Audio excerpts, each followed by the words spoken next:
De todos los lugares fantasmales de Nuremberg, uno ejercía una fascinación macabra y magnética sobre los soldados americanos: el Zeppelinfeld, el campo Zeppelin. Si el Tercer Reich era una religión, este era su Vaticano. Su escala era inhumana, diseñada por Albert Speer, no para acoger, sino para intimidar. Los soldados habían visto las imágenes en los noticiarios. Un mar de antorchas, una coreografía de poder absoluto que parecía invencible. Ahora estaban allí, los chicos de la división Thunderbird, con el barro de la batalla aún en sus botas, de pie donde Hitler había hipnotizado a una nación. El viento silbaba entre las gradas vacías, el único aplauso en este teatro de dioses caídos. Lo que sucedió a continuación fue un acto de exorcismo espontáneo y profundamente americano. No fue una orden, fue un impulso colectivo, una necesidad visceral. Estos jóvenes, que apenas unos días antes luchaban por sus vidas, comenzaron a interactuar con el espacio no con reverencia, sino con un desdén casi lúdico. Subieron a la tribuna principal, el púlpito sagrado del Führer. Se sentaron en su trono de piedra, fumaron cigarrillos, dejaron sus latas de raciones vacías sobre el mármol pulido. Arañaron grafitis como "Kilroy was here" en las paredes. Despojaron al lugar de su aura solemne, convirtiéndolo en su patio de recreo. Cada risa que rebotaba en el granito, cada broma, era un acto de profanación deliberada. Estaban humanizando un espacio diseñado para aniquilar lo humano. Y en el centro visual de todo, dominándolo, estaba el símbolo definitivo, una enorme esvástica de piedra y metal dorado, encaramada en lo alto de la tribuna como una corona de tiranía. Pesaba varias toneladas, y para los hombres de la 45ª División era una afrenta personal, un insulto que seguía en pie. No podía quedarse allí, tenía que caer. La tarea recayó en los ingenieros de combate, hombres acostumbrados a construir puentes bajo fuego. Pero esto era diferente. No era táctico, era ceremonial. Colocaron las cargas de dinamita con una precisión quirúrgica, como si estuvieran realizando una operación a corazón abierto en el monstruo. El campo Zeppelin ya no era el templo de Hitler, ahora era suyo, y el sonido de sus vítores fue el último sermón que escucharon esas piedras. Pero la historia no se detiene para las ceremonias. Mientras el eco de la dinamita aún resonaba en el campo Zeppelin, otros soldados libraban una batalla diferente, una batalla silenciosa y metódica. En los aeródromos improvisados en las afueras de la ciudad, sobre pistas que eran cicatrices en la tierra, se enfrentaban a un presente sumamente pragmático. La guerra aérea sobre Alemania había terminado, pero los aviones, esas magníficas y aterradoras bestias de acero que habían oscurecido los cielos, seguían allí. Y como cualquier bestia salvaje ahora en calma, necesitaban cuidados para ser domadas para un nuevo propósito. El trabajo de los mecánicos de la 9ª Fuerza Aérea no se detuvo.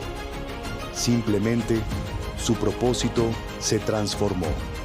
Estos hombres eran los héroes anónimos de la guerra aérea, los sacerdotes de un culto a la maquinaria, doctores del metal que hablaban un lenguaje de pistones y cables que solo ellos comprendían.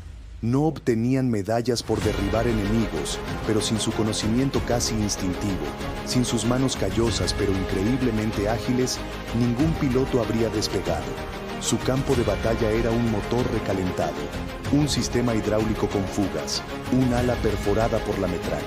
Conocían a sus máquinas no por los manuales, sino por el sonido, por el olor a aceite caliente, por el tacto de un remache suelto. Durante años, su rutina había sido un ballet frenético y mortal, trabajando bajo lonas, empapadas por la lluvia incesante, con piezas de repuesto canibalizadas de otros aviones caídos. Cada reparación era un préstamo contra el tiempo y la suerte. La tarea más sombría era tener que limpiar no solo el aceite, sino a veces la sangre de las cabinas. Cada avión que volvía era un milagro que respiraban aliviados. Cada uno que enviaban de nuevo al cielo era una apuesta, una oración silenciosa por el joven piloto cuya vida dependía de cada tornillo que habían apretado.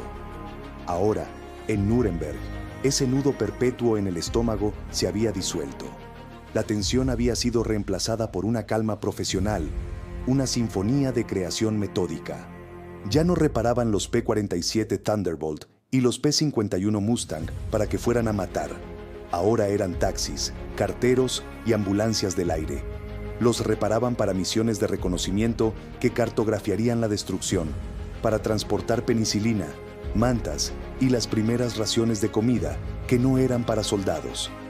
Los preparaban para vuelos de repatriación, llevando a antiguos prisioneros de guerra, hombres que eran poco más que esqueletos, de vuelta a la libertad. El propósito de estas máquinas había cambiado de la destrucción a la reconstrucción. Y ese cambio se sentía en el aire del hangar. Olía a algo más que aceite y combustible. Olía a un comienzo. Nada encapsula mejor este cambio de alma que una carta del cabo técnico Leo Schmidt a su esposa en Ohio. Hoy le he puesto a punto el motor al dama de mis sueños, el Mustang del capitán Henderson.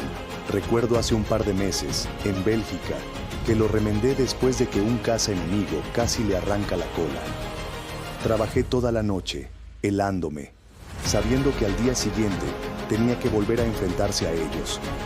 Hoy lo he puesto a punto para que vuele a Bruselas a recoger correo. Correo Mary. ¿Te lo puedes creer? Correo con noticias de casa para los chicos. Me pasé una hora extra asegurándome de que todo estuviera perfecto, solo para que esas cartas lleguen sanas y salvas. Creo que es el trabajo más importante que he hecho en toda esta guerra. Su orgullo ya no residía en la capacidad de destrucción de su máquina, sino en su fiabilidad para conectar vidas. Cada motor que volvía a la vida ya no era una pequeña victoria contra el enemigo, sino una victoria contra el caos. El rugido de un motor ya no era el preludio de la muerte, sino el latido de la reconstrucción. Estos hombres, con las manos permanentemente manchadas de grasa, no estaban en las portadas de los periódicos, pero en los hangares y aeródromos de una Alemania derrotada, estaban remachando, ajustando, puliendo, pieza a pieza, tornillo a tornillo, atornillando el futuro de vuelta a su lugar. Convirtieron las espadas en arados, o al menos en aviones de carga, y en ese trabajo monótono y esencial encontraron su propia y profunda forma de paz, una paz ganada no en la batalla, sino en el acto de reparar. Estaban reparando mucho más que aviones. Estaban comenzando a reparar el mundo. El silencio de la paz en Nuremberg en 1946 era más ensordecedor que cualquier bomba. Para el sargento Frank Miller, cada amanecer en la torre de control del aeródromo era un recordatorio de esa quietud. La guerra había terminado, pero su misión en el corazón de la Alemania derrotada apenas comenzaba. Desde su puesto, Frank no solo veía los robustos C-47 Skytrain que aterrizaban con medicinas y alimentos, sino también algo anacrónico, casi surrealista. Gigantescos globos aerostáticos que se mecían suavemente contra el cielo grisáceo de Baviera. No eran reliquias de un circo ambulante ni armas olvidadas. Eran sus ojos. La infraestructura alemana estaba en ruinas, y para predecir el traicionero clima local, los controladores aéreos americanos recurrieron a una tecnología casi poética en su simpleza. Esos gigantes de tela y gas, anclados a tierra pero anhelando el cielo, eran sus estaciones meteorológicas flotantes. Una tarde, mientras un C-47 descargaba harina en mantas, Frank vio a un niño alemán de pie junto a la valla, mirando fascinado no el avión, sino uno de los globos. El niño no veía en él un instrumento de guerra o de ocupación. Para él, era solo una maravilla flotante, un sueño silencioso en un mundo que había olvidado cómo soñar. Frank sonrió para sus adentros. Comprendió que su trabajo allí era mucho más que coordinar aterrizajes y despegues. Él y sus hombres, con sus aviones ruidosos y sus globos silenciosos, no solo estaban controlando el tráfico aéreo, estaban tejiendo, hilo por hilo, y con la ayuda de lo viejo y lo nuevo, el frágil tapiz de un nuevo mañana sobre las cenizas de Nuremberg. ¿Qué haces cuando has ganado la guerra, pero el mundo a tu alrededor sigue en ruinas? Cuando el silencio de la paz es casi más aterrador que el estruendo de la batalla. En Nuremberg, 1945, la cuna y ahora la tumba del Tercer Reich, los soldados americanos encontraron una respuesta. Reventaron el silencio. Olvídate de la imagen del soldado estoico montando guardia eterna. La verdad es que, en medio de los escombros y los fantasmas, una generación de jóvenes que había coqueteado con la muerte a diario decidió que la mejor forma de desafiarla era vivir a un volumen ensordecedor. Nuremberg no solo fue el escenario de los juicios que cambiarían la historia. Durante unos meses febriles fue la pista de baile más extraña y desesperada del planeta. La música fue la primera en llegar. En un sótano, un soldado de Chicago que había sido músico de jazz sacaba un saxofón abollado y lanzaba al aire los acordes de Glenn Miller. De repente, el olor a hormigón húmedo y a derrota se mezclaba con el sonido de un hogar lejano. Pronto se formaron bandas improvisadas, The Crowd Killers, The Victory Swingers. Usaban pianos rescatados de salones burgueses bombardeados, guitarras compradas con cigarrillos y baterías hechas con cascos y latas. Su escenario era cualquier rincón que aún tuviera 3 paredes en pie, y donde hay música, hay fiesta. Los G se convirtieron en maestros de la improvisación, transformaron salones de baile de hoteles destripados, como el Grand Hotel, en clubes clandestinos. La bebida de la casa era el Jungle Juice, una mezcla letal de cualquier alcohol requisado, coñac francés, schnapps alemán, vino italiano, vertido en un casco limpio y mezclado con raciones de zumo en polvo. El resultado era terrible y glorioso. A estas fiestas acudían todos, jóvenes soldados con los ojos todavía llenos del horror del frente, buscando olvidar. Y también chicas alemanas, las Fräuleins, con una mezcla de miedo, curiosidad y pragmatismo. Bailaban con sus conquistadores por una tableta de chocolate, por una lata de carne, o simplemente por la oportunidad de sentir, por una noche, que el mundo no se había acabado del todo. La pista de baile era el único territorio neutral que quedaba en Europa. Al ritmo de In the Mood, un chico de Ohio y una chica de Nuremberg, que meses antes eran enemigos mortales, se movían juntos, sus cuerpos contando una historia de agotamiento y una frágil esperanza. A través de las ventanas sin cristales, las siluetas esqueléticas de los edificios en ruinas eran un mudo telón de fondo.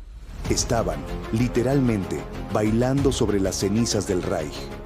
Pero en medio de este caos festivo, la verdadera magia ocurría en los rituales más pequeños. El 25 de abril, el soldado de primera clase, Jimmy Kit Gallo, de Queens, cumplía 20 años. Sus compañeros no lo llevaron al Grand Hotel. Le prepararon algo mejor, una fiesta privada en un sótano. El pastel era pan de ración con mermelada y la bebida, un trago de coñac robado. El sargento Kowalski, un tipo duro de Detroit, dirigió un Happy Birthday desafinado que sonó a gloria bendita. El capitán Ed Harris lo anotó en su diario. La fiesta del Grand Hotel anoche fue un manicomio, chicos y chicas bailando como si no hubiera un mañana. Pero la verdadera fiesta fue en el sótano, para Gallo. Le dimos su carta de casa. Ver a ese chico llorar en silencio mientras sus amigos le daban palmadas en la espalda. Eso es lo que nos mantenía cuerdos. Las grandes fiestas eran para el ruido, para ahogar los pensamientos. Las pequeñas celebraciones como esta eran para recordar quiénes éramos.